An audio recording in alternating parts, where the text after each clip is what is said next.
Hi అండి, అందరికీ నమస్కారం. Welcome to my YouTube channel. ఈ వీడియోలో ఏపీ రాజధానిపై వైఎస్ షర్మిల అయితే సంచలన వ్యాఖ్యలు చేసింది. ఆ వివరాలు అయితే వీడియోలో ఉన్నాయి. వీడియో అయితే ఎక్కడికైనా స్కిప్ చేయకుండా ఎండ్ వరకు చూడడం ద్వారా ఇన్ఫర్మేషన్ అయితే పూర్తి అవుతుంది, అలాగే పూర్తిగా అర్థమవుతుంది. అలాగే వీడియో నచ్చినట్టయితే ఒక లైక్ చేయండి. ఇంకా సబ్స్క్రైబ్ చేసుకున్నట్లయితే మన ఛానల్ సబ్స్క్రైబ్ చేసుకోవడం ద్వారా నేను చేసే ప్రతి ఒక్క వీడియో మీ వరకు రీచ్ అవుతుంది. ఇక వివరాలు చూసుకున్నట్లయితే వైఎస్ షర్మిల ఇలా అంటున్నారండి. అధికారంలోకి రాగానే రాష్ట్రాన్ని వాషింగ్టన్ డీసీగా చేస్తానని చెప్పిన జగన్ ఆ తర్వాత చేతులెత్తేశారని అన్నారు.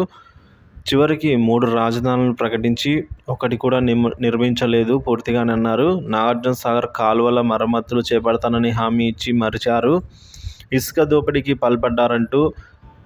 పాల్పడడంతో పాటు లిక్కర్ మాఫియాలో కూడా 33% వాటాలు తీసుకుంటున్న అంబటి రాంబాబును ఇంటికి సాగనంపాలి అని అయితే షర్మిల పిలుపునిచ్చారు. సో మొత్తానికి ఈవిడ ఏమంటున్నారంటే రాగానే అధికారంలోకి రాగానే రాష్ట్ర రాజధాని నిర్మిస్తా అని చెప్పి 3 రాజధానుల పేరు తీసుకొచ్చారు. కానీ అందులో ఒకటంటే ఒక రాజధాని కూడా పూర్తిగా నిర్మించలేదని అయితే అంటున్నారు.